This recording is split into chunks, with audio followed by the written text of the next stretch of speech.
ఉన్నాయి.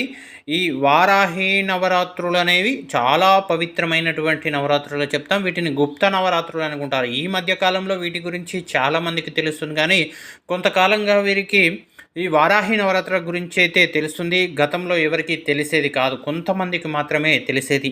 ఈ వారాహి నవరాత్రుల గురించి కనుక చూసినట్టయితే ప్రస్తుతం మనము పవన్ కళ్యాణ్ గారిని చూడొచ్చు. వారాహి దీక్ష చేస్తున్నప్పటి నుండి ఆయన యొక్క రాజకీయంగా ఎంత పరిణతి చెందాడో, ఏ విధంగా ఫలితాలు వచ్చాయో చూశాము. భక్తి శ్రద్ధలతో ఎవరైతే వారాహి దేవిని పూజిస్తారో వారికి అమ్మవారి యొక్క కరుణా కటాక్షాలు ఎల్లప్పుడూ వీరిపై ఉంటాయి. ఇక అత్యంత పవిత్రమైన పవర్ఫుల్ మంత్రం ఓం హ్రీం వారాహి హరి ఓం అనే మంత్రం.